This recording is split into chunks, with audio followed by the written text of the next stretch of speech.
아침을 뉴스로 깨웁니다. YTN 라디오 김호성의 출발 새아침. 여러분 안녕하십니까? 출발 새아침 김호성입니다. 이것은 한 인간에게 있어서는 작은 첫걸음이지만 인류 전체에 있어서는 위대한 도약이다. 50년 전 최초로 달에 첫 발을 디뎠던 우주인 닐 암스트롱이 한 말입니다. 지금 너무 엄청나고 긍정적인 일이 진행되고 있다. 66년 전에 남북 분단 뒤 처음으로 북한 땅을 밟은 미국의 현직 대통령 도널드 트럼프 대통령이 한 말입니다. CNN은 트럼프 대통령이 북측으로 20걸음을 디뎠다며 미국 대통령이 세계에서 가장 요새화된 국경을 넘어 북한으로 들어간다는 전망은 상상할 수 없는 일이었다고 보도했습니다. 폭스뉴스도 은둔의 왕국에 발을 들여놓은 최초의 현직 미국 대통령이 됐다고 전했습니다. 하지만 장밋빛 전망은 늘 어두운 그림자도 동반하는 법이죠. 달 표면 첫 도달 이후에 그 뒷면에 착륙하기까지 반백년이 걸렸듯이 미국 대통령이 군사분계선을 넘어 비핵화 고지에 이르기까지 앞으로 얼마나 많은 여정이 기다리고 있는지 그것은 우리 앞에 놓인 또 다른 숙제입니다. MBC 방송은 모든 팡파레에도 불구하고 북미가 비핵화에 대해 구체적인 진전을 이뤘다는 징후는 없다고 지적한 것도 그 같은 배경일 겁니다. 미약한 첫걸음이 창대한 지평에 이를 때까지, 적대 관계를 넘어 공존에 이를 때까지 한반도 평화 프로세스, 첫걸음, 20걸음에서 끝나지 않을 그 여정은 쇼가 아닌 현실이 돼야 한다는 지적이 그래서 나오는 것 같습니다. 7월 1일 월요일입니다. 지금 출발하겠습니다.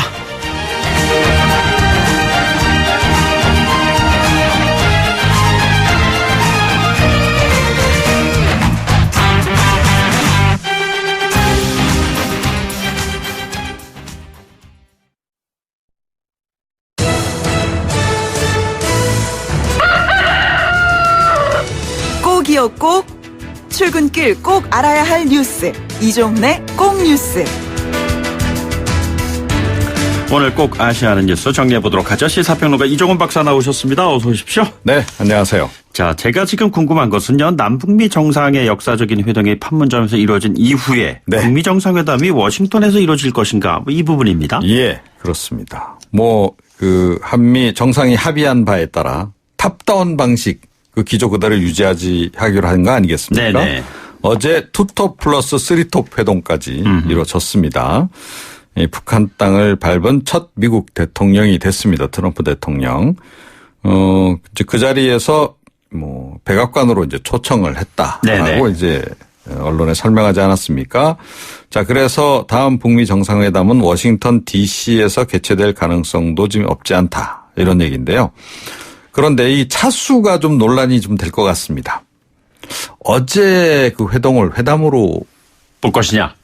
볼 것이냐 말 거냐. 네네. 그렇죠. 그렇게 되면 이제 3차냐 4차냐. 예. 이게 이제 논란이 되는데 의외로 어저께 그 양자 회동이 길었잖아요. 당초 예상보다 훨씬 길었어요. 53분 동안. 네네. 거의 회담 수준이어서 이거는 앞으로도 약간 좀 고민이 되는 지점이 아닐까 싶습니다. 차수 계산하는데. 일단 실무 협상은 곧 재개할 것으로 보입니다. 트럼프 대통령이 공개한 바는 폼페이오 미국 국무장관 주도로 2, 3주 내 실무팀을 구성해서 실무 협상을 하겠다. 네네. 이런 내용이었습니다. 트럼프 대통령의 국내 기업인 면담도 관심을 이제 끌지 않았습니까? 예. 반화웨이 전선 동참 요구 할 가능성이 있다라고 이제 얘기가 나오기도 했었는데 다행히 이 부분에 대한 언급은 없었습니다. 네. 다만 대미 투자에 대해서만 이제 강조를 했고요. 아울러서 개정된 한미 FTA로 두 나라의 협력이 강화됐다라고 만족감을 표시했습니다. 예. 한미 FTA 개정한 이후에 그 여파에 대해서는 조금 더 분석을 좀 해봐야 되는 상황이긴 한데요. 문재인 대통령도 확대회담 모두 발언에서 교역이 확대되고 한미 FTA 개정 등 많은 발전이 있었다. 양쪽 다 지금 정상이 만족감을 표시를 하고 있는데 네네. 실제 지금 성적표는 지난해 대미 경상수지는 247억 불. 그래서 6년 만에 최소치였습니다. 예. 따질 건 또 따져야 되겠죠. 이번에 방위비 분담금 증액 요구도 있지 않았을까 싶은데 네네. 이 부분은 지금 알려지는 내용이 지금 없습니다. 예. 그리고 트럼프 대통령이 관심을 표명한 두 개의 건물이 있었습니다. 삼성전자 공장과 어허. 롯데 월드타워. 네네. 무척 탐냈다고 하네요. 예. 역시 그 부동산 쪽에 그 해안이 있는 네. 분이셔서 예. 건물에 대한 그 보는 눈이 그런 좀 것 다른 것 같습니다. 같습니다. 예. 오늘부터 주 52시간제가 확대 시행에 들어가게 되죠. 예, 그렇습니다. 지난해 3월 이제 근로기준법 개정 당시에 특례 제외 업종에 이제 포함이 됐던 그 300인 이상 사업장에 대해서 이제 한시적으로 주 52시간제 예외 인정해 줬던 것을 다시 이제 원위치를 시키는 겁니다. 네네. 지금 노선버스, 방송, 금융, 교육 서비스, 숙박, 음식, 주점, 도소매, 사회복지 서비스, 연구개발 이렇게 21개 업종이 여기 해당하는 건데요. 예. 방송도 여기 해당하는 거죠. 네네, 그렇습니다. 예, 지난 5월 말 기준으로 한 1,047곳, 그 근로자 기준으로는 106만여 명 정도 된다 그럽니다. 예. 뭐 이들 분야는 업무 특성상 장시간 노동이 좀 일상화되어 있는 그런 업종이죠. 특히 이제 노선버스하고 방송, 교육 서비스가 이제 이게 많이 문제가 지금 되고 있는데요. 특히 노선버스 경우에는 뭐 지난번에 파업 관련해서도 상당히 이슈가 이게 되기도 했죠. 예. 노동부는 일단 노선버스업에 대해서는 주 52시간제 시행을 위해서 개선 계획을 제출한 사업장을 대상으로 일단 9월 말까지 계도 기간 3개월 정도 이렇게 부여하기로 했습니다. 네네.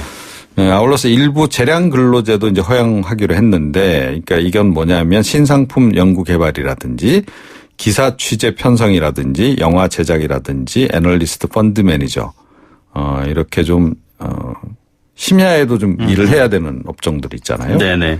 또 뭐 그냥 사실 밤낮 없이 일을 해야 되는 그런 그 사안들의 경우에는 예. 지금 허용을 할 것으로 이렇게 지금 알려지고 있습니다.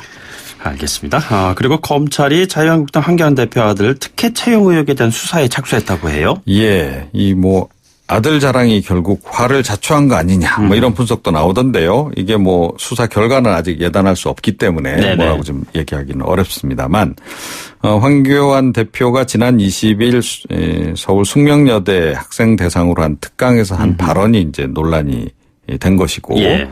그때 뭐 본인의 아들이 학점도 뭐 별로 높지 않고 토익 점수도 별로 높지 않은데 큰 기업들에 이제 다 최종 합격했다라고 이제 이야기를 했고, 이게 이제 또 이후에 학점이 실제보다 뭐 그러니까 이야기한 것보다 좀 높았고 토익 점수도 뭐 그렇게 나쁘지 않았고 또 네네. 서울에 또 명문대 졸업한 것으로 알려져서 거짓말 논란까지 이제 유발되지 않았습니까? 결국 청년민중당이 이제 업무방해 혐의로 고발을 한 거고요. 네네. 서울 남부지검 형사 6부에 이걸 배당을 해서 수사에 지금 착수를 했다고 합니다. 당초에 마케팅 직군으로 입사를 했는데 1년 만에 법무실로 배치가 된 것. 이게 특히 이제 논란인데요. 그 법무실로 이동시킨 인물이 당시 법무센터장이었던 남상봉 전무라고 합니다. 그런데 이분이 그 황 대표가 서울 지검 컴퓨터 수사부 부장으로 있을 때 함께 근무를 한 경력이 있다 그래요. 그래서 또 뭐 관심을 또 많이 끌고 있네요. 알겠습니다. 여기까지 듣겠습니다. 고맙습니다. 네. 이종원 시사평론가였습니다.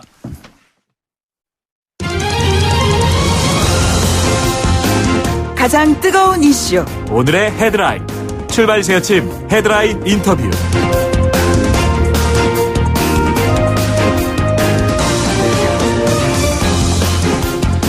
네, 분단의 선에서 평화의 손을 잡은 두 정상의 모습. 지난 주말 판문점은 지구상에서 가장 주목받는 장소가 되었습니다. 하노이 북미 정상회담 뒤에 멈춰섰던 한반도 비핵화 평화의 열차가 다시 달리기 시작한 것이죠.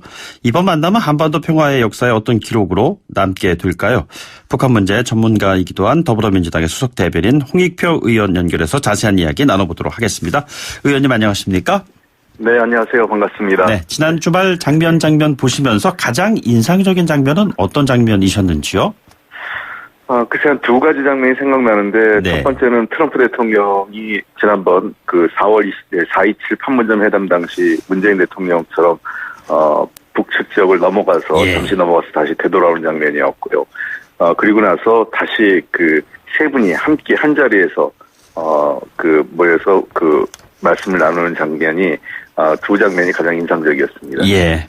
그러니까 뭐 지난번에 4.27 때 월경을 하는 그런 모습이 이제 이번에는 북미 정상 간에 이루어진 것이고요. 또 거기에서 네네. 또 문재인 대통령을 포함해서 세 정상에 모여 있는 그 장면이 참 인상적이었다 이런 말씀이시잖아요. 그렇습니다. 이게 지금 하노이 노딜 이후에 넉 달간의 공백이 있었는데도 불구하고 이 같은 장면이 연출되기까지의 가장 중요한 포인트는 어떤 것이었다고 생각하십니까?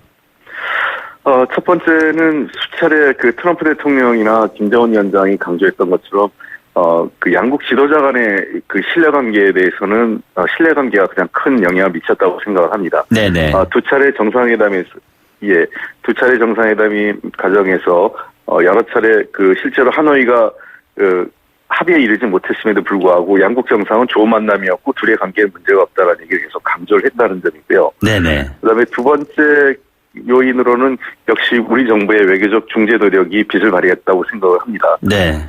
이번 과정에서 문재인 대통령이 스스로 조연 역할을 자처했지만 저는 뭐 조연이라기보기에는 사실상 기획 연출이었다고 생각을 합니다. 네네.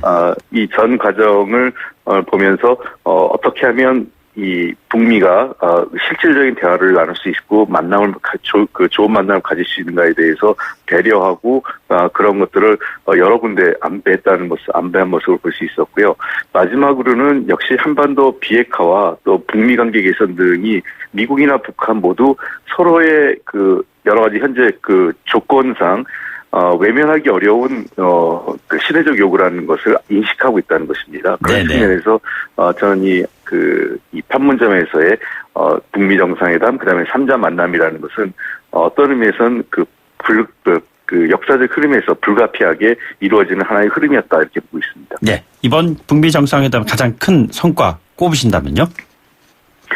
이번 북미 정상회담에서 가장 첫 번째 흐름은 이 교착 국면을 해소했다는 것을 볼 수 있습니다. 예. 하노이 회담 이후에 한 4개월간 그 대화 국면이 지금 이루어지지 않고 있었거든요. 관계가 크게 나빠진 건 아니지만 뭔가 돌파구가 없었는데 정상회담을 통해서 대화의 돌파구가 만들어졌다는 것이고, 두 번째는 구체적으로 이제 그 실무회담의 일정을 합의했다는 것입니다. 양측이 대표를 선정해서 수준에 한 2, 3주 내에 그 실무회담을 착수해서 논의를 이어가자라는 합의가 이루어졌고, 그다음에 하나 더 의미 있는 진전이라고 한다면 미국 트럼프 대통령과 그 김정은 위원장이 서로 간에 그 속내를 상당 부분 논의를 했던 것으로 보입니다. 특히 백악관 초청까지 경우에 따라서 상황 진전에 따라서 백악관 초청까지 하는 것은 북미 관계가 상황에 따라서는 그 관계 정상화까지 매우 빠르게 진전될 수도 있다는 가능성을 열어놨다 이렇게 보입니다. 네, 백악관 초청 지금 말씀하셨는데요. 김 위원장의 워싱턴 방문의 가능성 어떻게 보시는지요? 글쎄, 현실적으로 당장은 쉽지 않을 것으로 생각을 합니다. 아까 말씀드린 것처럼 몇 가지 조건들이 이루어져야 된다고 생각을 하는데요. 먼저 앞으로 있을 실무회담에서 일정한 성과를 거둬야 된다고 생각을 하고, 다음 그 정상회담, 소위 4차 북미 정상회담 또는 5차 정상회담 어느 시점에서 소위 그 문서로 된 형태의 사인이 이루어질 즈음이라면 저는 워싱턴 방문이 가능하지 않을까 생각하고 있습니다. 예. 의원님, 대체적으로 방송이라든가 언론의 보도는 긍정적인 부분이 많이 있습니다만, 예를 들자면 NBC 방송 같은 경우에는 구체적인 비핵화 관련 진전은 이루어진 것이 없다. 그런 징후를 볼 수가 없다라고 이제 얘기를 했습니다. 자, 그렇다면 앞으로 실질적인 비핵화 협상으로 나아가려면 어떤 과정들이 필요하다고 보시는지요? 당연히 정상회담 만난 자리에서 당장의 비핵화의 실질적 진전이라는 것은 현실적으로 있기 어렵죠. 거기서는 네네. 큰 기본 원칙과 방향에 대한 합의고 그것을 채워나가는 과정이 실무회담이라고 생각을 합니다. 아마 앞으로 곧 전개될 실무회담에서 그러한 내용들을 채워나가야 될 것을 보는데요. 아마 비핵화의 속도, 그다음에 비핵화의 구체적인 합의 내용, 그리고 세 번째는 그에 따른 상응 조치들에 대해서 양측이 어떻게 조율해 나가느냐라고 생각을 합니다. 근데 제가 얼마 전에 미국을 갔다 왔었는데요. 비건 대표가 했던 말 중에 의미심장한 말은 유연성이었습니다. 네네. 지난번 하노이 회담에 비해서는 미국 북한과의 접촉에 있어서 보다 유연성을 발휘해서 좀 더 단계적으로 비핵화를 추진하겠다라고 한 말을 들었을 때에는 과거 하노이 회담 방식이 어떤 빅딜 방식이나 또는 그 한 방에 뭔가를 다 해결하겠다 이런 방식에서는 다소 미국이 유연성을 보이는 입장으로 전환한 것 아닌가 좀 보고 있습니다. 예. 그 한반도 중재자 역할에서 문재인 대통령의 역할을 빼놓을 수가 없는데 이번에 남북미 3국 정상회담이 이루어지는 것이 아니냐는 기대가 있었습니다. 그런데 다소 참 아쉬운 부분이 없지 않아 있는데 말이죠. 문재인 대통령이 이번에 북미 두 정상회만 시간을 이렇게 좀 내준 이유는 어떤 것이라고 보십니까? 우선은 두 당사자, 그러니까 두 양국, 북미 양국의 지금 현안이 훨씬 더 중요하다고 보는 것 같습니다. 그러니까 이 한반도 문제라는 것은 남북 관계, 북미 관계가 선순환 구조를 이루어야 되는데 현재 교착 국면의 직접적인 요인은 북미 관계에서 비롯됐다 이런 판단을 하고 있는 것 같습니다. 네네. 북미 관계가 진전이 돼야만 남북 관계가 그 추가적인 진전이 이룰 수 있다는 판단하에 이번에 핵심적인 만남은 북미 관계를 중심으로 이루어져야 된다 이런 판단해서 그 양국 정상에게 그 상당 부분 주연을 할애했고요. 실제로 이 말씀은 한미 정상회담 직후에 문재인 대통령이 직접 이번 그 주역은 북미 두 정상일 거라고 얘기한 곳에서 이미 예고를 했다고 보고 있고요. 네네. 그렇다고 해서 제가 아까 말씀드렸지만 뭐 우리 대통령의 역할이 뭐 적었다는 게 아니라 우리 대통령이 전체적인 흐름에 있어서 이러한 것들을 기획하고 연출하는 역할을 했다고 저는 보고 있습니다. 예. 대북 제재 완화 관련해서는 그 문재인 대통령은 영변 핵단지 폐기하면 제재 완화 논의하겠다. 그런데 트럼프 대통령은 대북 제재 완화를 서두르지 않겠다. 약간 한미 간에 미묘한 온도 차이가 있는 것 같습니다. 어떻게 보시는지요? 저는 그렇게 보진 않습니다. 우리 대통령께서도 얘기한 것처럼 영변 핵시설에 대해서는 미국 내 전문가들마다 판단이 좀 다른데요. 네네. 최소한 50%에서 많게는 한 80% 정도까지 북한 핵 전체 역량에서 차지하는 비중을 보고 있습니다. 그런 측면에서 그 우리 입장은 영변 핵 그 비핵화가 영변 지역의 비핵화가 북한 비핵화의 전체 비핵화의 어떤 입구, 그러니까 되돌릴 수 없는 단계의 입구에 도달했다 이렇게 보고 있기 때문에요. 영변 핵시설에 대한 합의조차도 그리고 검증 가능한 합의가 이루어지는 데도 일정한 시간이 필요하기 때문에 영변에 대한 핵 합의, 그 비핵화 합의가 이루어진다면 그리고 그것이 실제로 검증 제대로 된 검증 차원에서 진행되기 시작한다면 저는 그에 따른 상응하는 비핵화 이 상응 조치, 즉 제재 완화라든지 어떤 북한에 대한 여러 가지 추가적인 어떤 그 지원 같은 것들이 따라갈 수 있다 이런 측면에서 그것도 결코 급하게 이루어지는 것은 아니라고 보고 있습니다. 예. 뭐 연결한 김에 그 의원께 그 국회 상황에 대한 질문 한 두 가지 드려보도록 하겠습니다. 정의당의 심상정 의원 나경원을 살리고 심상정을 버렸다. 뭐 이런 여당을 강하게 좀 비판하고 있습니다. 여당의 그 의원 입장에서 어떻게 생각하고 계십니까? 글쎄요, 저희들이 뭐 공개적이지 아니었지만 저는 우리들은 제가 알기에는 우리 수석 부대표나 또는 김정민 그 정개특위 간사가 여러 차례 그 협상 진전 상황에 대해서 정개특위 위원장의 교체 요구라든지 이런 부분에 대해서 충분하게 설명을 심상정 의원과 정의당 측에도 한 것으로 제가 알고 있고요. 예. 다만 그 정의당 입장에서는 아쉬움이 있을 것으로 생각을 합니다.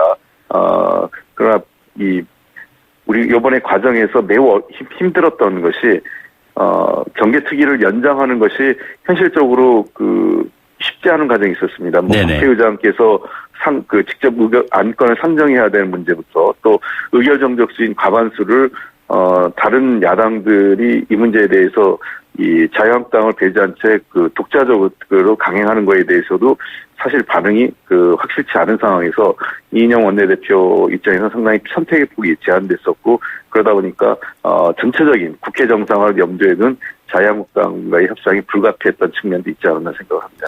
위원님, 그 정개특위, 사개특위 그 두 개의 위원장 가운데에서 민주당과 한국당의 몫은 어떻게 나눠지는 겁니까? 아직 결정되지 않았는데요. 그래서 그 1당과 2당이 선택을 하는 거기 때문에 아마 우리 당이 먼저 선택할 수 있는 것으로 저는 알고 있습니다. 그래서 글쎄요, 뭐 어떻게 모르겠는데 정개특위 쪽 가능성이 좀 더 높지 않을까 이렇게 보고 있는데요. 그것은 아마 협상 과정을 좀 더 직접 나서고 있는 우리 원내 이인영 대표나 이원옥 수석부 대표 의견을 좀 더 확인해보고 판단이 될 것 같습니다. 현재로서는 아직 확정되진 않은 상태로 알고 있습니다. 아마 오늘쯤 논의가 어느 정도 이 판단이 논의된 내용이나 또는 그 현실적 판단이 어느 위원장을 선택할지는 아마 그 보고가 있지 않을까 생각합니다. 확정되지는 않았지만 민주당 쪽에서 정개특위위원장의 몫을 가져갈 가능성이 있다고 봐도 될까요? 가능성이 있습니다. 예, 현재로서는요. 예. 그런데 그 한국당 제외한 여야 사당의 패스트트랙 공조 지켜줄 수 있다고 보시는지요? 패스트트랙의 그 공조를 유지하기 위해서 그 지난주에 합의가 있었다고 네네. 봅니다. 만약에 그것을 일방적으로 또 우리가 강요했을 때 바른미래당이나 민주평화당이 끝까지 함께 해줄 것인지에 대해서 예. 좀 저희들도 그 의문이 있었기 때문에 이번 그 합의를 통해서 다시 한번 전체적으로 그 4당이 그 패스트트랙은 계속 가야 된다는 그 큰 컨센서스가 있다고 생각을 하고 아마 정의당도 정개특위가 연장을 해야 된다는 측면에서 그 아쉬움은 있지만 이해하지 않을까 생각을 하고 있습니다. 알겠습니다. 오늘 말씀 여기까지 듣죠. 고맙습니다. 네, 감사합니다. 지금까지 더불어민주당의 홍익표 수석 대변인이었습니다. 2부에 돌아오죠. 뉴스를 만들어내는 뉴스, 이슈를 끌고 가는 이슈. 아침을 여는 정통 아침 시사. YTN 라디오 김호성의 출발 새아침. 네, 출발 새아침 2부에서는요, 평소에 3부에서 뵙던 그 촌철살인 카페 두 분을 모시고 조금 더 앞당겨서 전국 현안에 대한 논의를 이어가 보도록 하겠습니다. 잠시 뒤 돌아오겠습니다.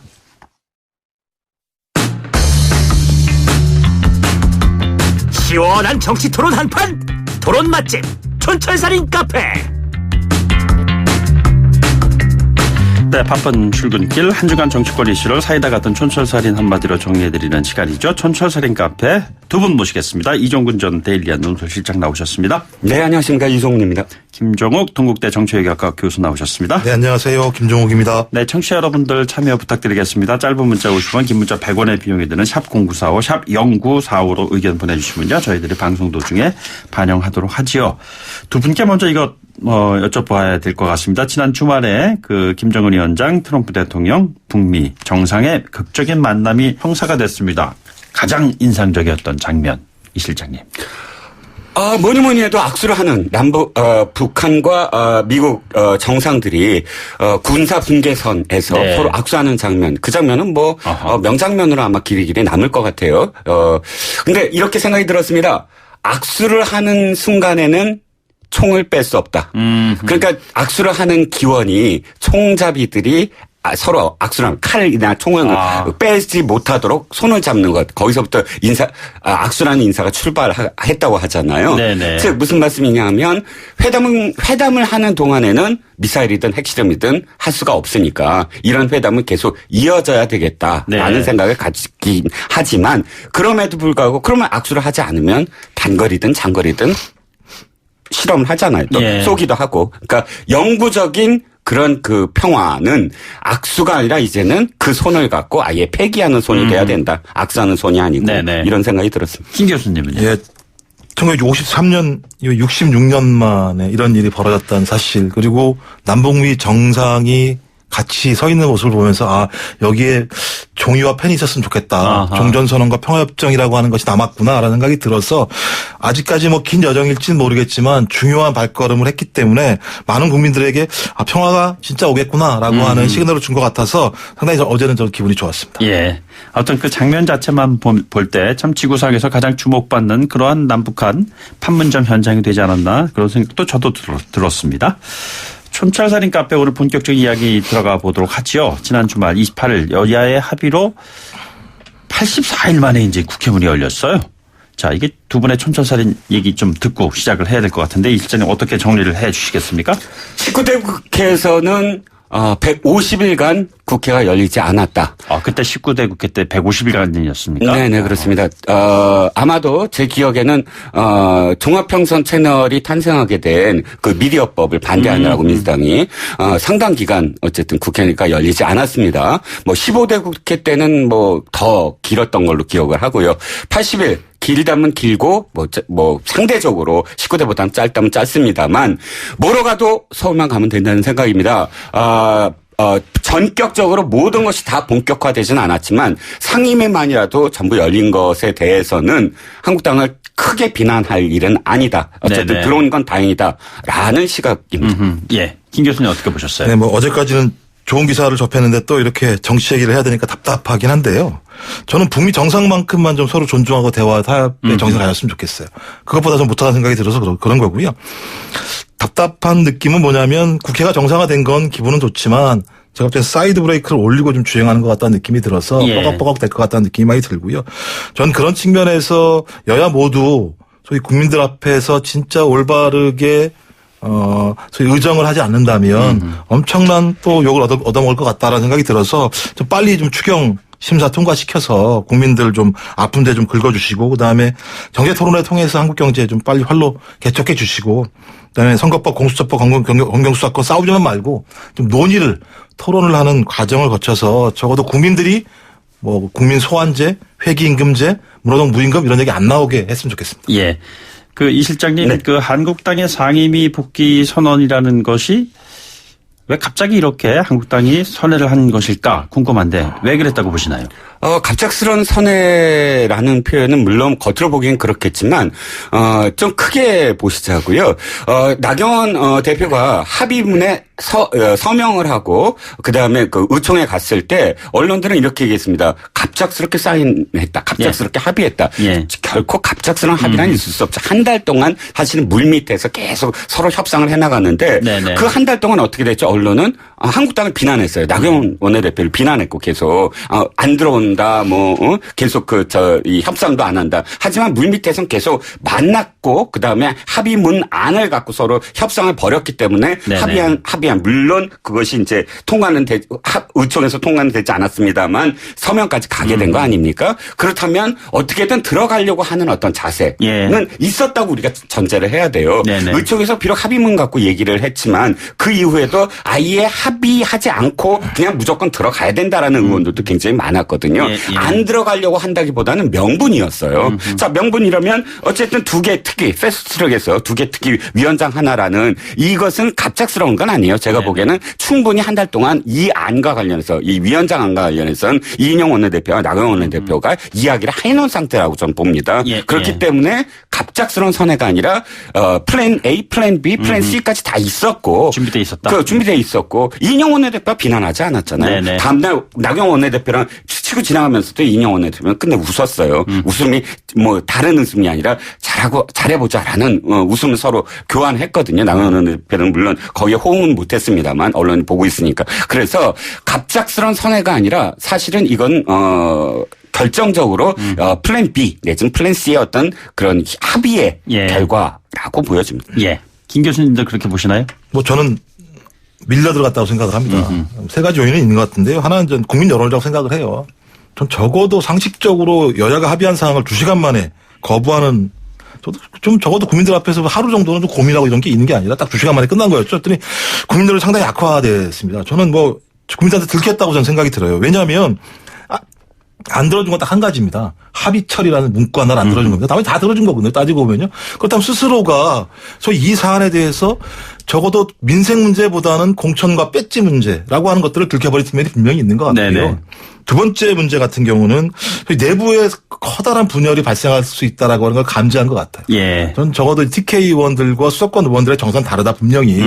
왜냐하면 TK 의원들 같은 경우는 지금 같은 극단적인 자기 정치의 방식을 유지하더라도 공천권을 받으면 당선될 수 있을지 모르겠지만 수도권 지역의 의원들 같은 경우는 그렇지 않다 충분히. 예를 들면 지금 같은 방식으로 가게 됐을 때 소위 공천뿐만 아니라 선거에서도 불리할 수 있다라고 하는 판단들 이런 흐름들이 만들어지게 되면서 내부에 예를 들면 분열의 상들이 보였다는 측면도 있고 그걸 좀 빨리 봉합한 측면이 있는 것 같고요. 좀 세 번째로는 정기국회가 다가오지 않고 있습니까? 입법과 예산 확보하는 게 되게 중요하죠. 내년이 총선이기도 하고요. 전 이런 세 가지 등을 보게 되면 죄송한 얘기지만 여전히 자유한국당 국회의원들의 핵심적인 소위 국회 정상화의 의미는 공천권과 배지에 있지 않는가 이렇게 생각할 수밖에 없다는 생각이 듭니다. 연관된 이슈일 텐데 정개특위위원장이 심상정 의원에서 이제 바뀌게 될 텐데 민주당 몫으로 갈까요? 아니면 한국당 몫으로 가게 될까요? 이 실장님? 지금 양대 특위에서 두 특위에서 한 자리다라고 협상을 해놨는데 예상하는 건 민주당이 사개 특위를 줄 리는 없다. 이번에 두 가지 그러니까 그 선거법 개정하고요. 그다음에 공수처와 관련된 법안에서 어느 것이 민주당이 절박하겠습니까? 당연히 공수처 법안이에요. 이 선거법은 어차피 자당의 의원들 지역구 자리를 28석 가까이 네네. 없애야 돼요. 그럼 당내 반발이 있겠고 뭔가를 줘야 되잖아요. 이게 돌아오는 것은 양쪽에서는 어차피 공수처법이고 네네. 이 문재인 정부의 큰 공약 중에 하나잖아요. 그럼 사개특위를 줄 리는 절대로 없겠죠. 그럼 그렇게 되나요? 예, 그럼 정개특위를 민주당에 주고 정의당에 협조를 못한 것에 대해서 사과를 할 수밖에 없겠죠. 일부에서 홍익표 의원은 정개특위위원장을 민주당 쪽이 가져올 가능성도 있다라고 얘기를 하던데요. 그렇다면 굉장히 큰 단안이겠죠. 예. 사개특위를 주실까요, 교수님? 저는 정개특위냐 사개특위냐 그러면 글자로 따지면 발을 정자니까 네네. 정개특위 받는 게 사자는 좀 약간 좀 아하. 느낌이 안 좋아서요. 예, 그래서 정개특위를 맡아야 할 것 같다는 느낌 전 들어요. 민주당이요? 네, 대략 난감하다는 느낌 들죠. 왜냐하면 상식적인 방식이라 생각이 드는데요. 다른 생각이 있어요. 그러니까 왜냐하면 이 패스트트랙을 담을 수 있었던 가장 중요한 이유 중에 하나는 뭐냐면 정개특위의 선거법에 대한 합의였습니다. 네네. 그 합의를 전제로 해서 다양한 개혁 법안을 붙인 거거든요. 그러니까 시작이 그렇게 됐기 때문에 이 부분에 대해서 단안을 내리지 않는다면 저는 사개특위를 위해서 선거법이라고 하는 것들 가장 중요한 문제입니다. 선거법은 유권자들이 자기 투표를 행사하는 문제와 관련된 문제예요. 예. 근데 이 문제에 대해서 예를 들면 그 대통령 또는 정부의 개혁 입법이라는 이유만으로 선거법을 져버린다? 전 이것이 예를 들면 국민들이 쉽게 이해할 수 있을까? 근데 좀 고민스러운 건 왜냐면 또 희한하게도 개혁 법안에 대한 국민적인 지지는 높은데 예. 선거법에 대한 국민적 지지는 좀 시큰둥한 편이 분명히 있습니다. 네네. 그런데 이 조정을 맞춰가야 하지만 저는 소위 선거법을 버리면서까지 사개특위의 공수처나 검경 수사권 조정 문제에 집착하는 건 네네. 국민들에게 민주당의 이미지를 더 나쁘게 할 수 있다는 생각이 분명히 들기 때문에 전 그것 떠나서 더 중요한 건 이제 민주당은 정개특위나 사개특위의 문제를 넘어서 소위 민생과 경제에 대해서 어떤 모습을 보여줄 것인가에 대한 얘기를 해야 된다. 저는 이 두 가지 앞에 부분들은 어떤 형태로든지 앞으로 가게 되면 정쟁의 수단이 될 수밖에 없다. 네네. 정쟁의 수단은 소위 정쟁으로 끝나야 되는 거고 더 예. 중요한 건 국민이 요구하는 민생 또는 경제 문제에 대한 대안을 제출하게 되면 저는 그런 지지의 힘으로 나름대로 개혁 입법이든 선거법이든 끌어나갈 수 있기 때문에 너무 여기에 입장하지 않았으면 좋겠다라는 거고 적어도 정당 간 합의를 했다면 정개특위에 더 우선을 둬야 한다고 저는 생각을 합니다. 정의당 입장 보면 아주 참 미묘한 뉘앙스인데 민주당이 나경원 살리고 심상정을 버렸다. 이렇게 얘기를 하고 있단 말이에요. 네, 그렇습니다. 그렇게 이야기할 수밖에 없겠죠. 왜냐하면 정의당한테 이 정개특위의 위원장 자리를 준 건 전체적으로 상임위원장 자리를 논할 때 배분을 할 때 사실 비교섭 단체잖아요. 예. 가장 적은 의석수가 6석에 불과하고요. 그런데 정의당을 여러 가지로 어떤 협조를 구할 수 있는 어떤 구조를 만들기 위해서 민주당이 어떤 전략적으로 택한 어떤 선택인데 최소한 협조를 구하지도 않고 했다라는 네네. 점에서는 정의당이 굉장히 지금 분노할 수밖에 없겠고요.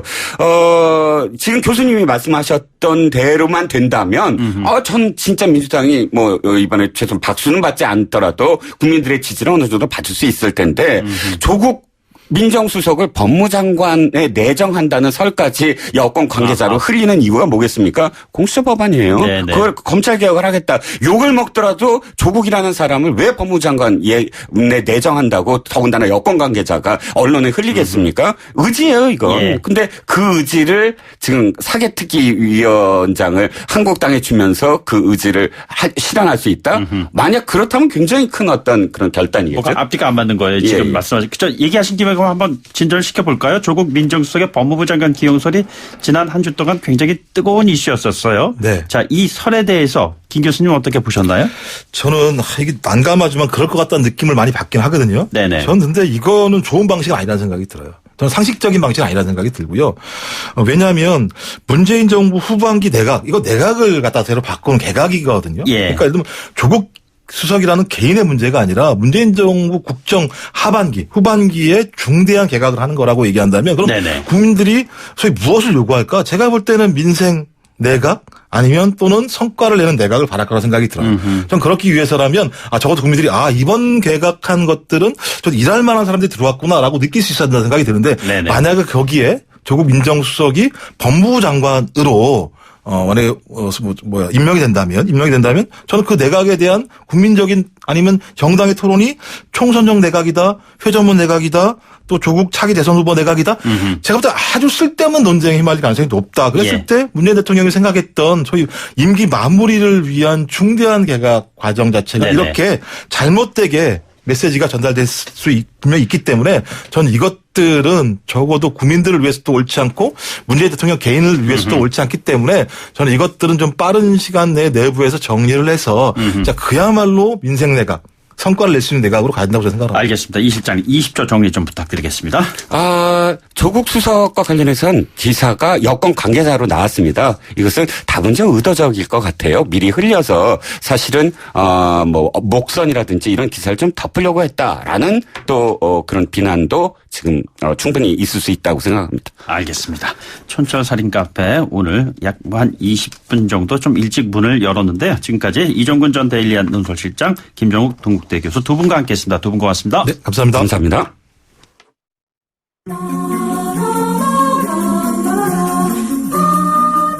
김호성의 출발새 아침과 함께하는 위클리 시사 퀴즈. 정답자 중 추첨을 통해 소정의 선물을 보내드립니다. 지난 30일 오후 트럼프 대통령과 김정은 위원장이 만났습니다. 트럼프 대통령의 깜짝 제안에 김정은 위원장이 화답하면서 그야말로 속전속결 이루어진 건데요. 특히 북미 두 정상의 만남은 한반도에서 정전협정이 체결된 지 66년 만의 일이라 더 의미가 깊습니다. 트럼프와 김정은 두 정상이 역사적 악수를 나눈 곳이자 분단의 상징인 이곳은 어디일까요? 1번 판문점, 2번 문익점. 짧은 문자 50원, 긴 문자 100원의 유료 메시지 샵 0945 우물정 0945로 보내주시면 됩니다. 김호성의 출발새 아침 2부 여기서 마치고요. 잠시 후 8시 10분 3부에서 만나요.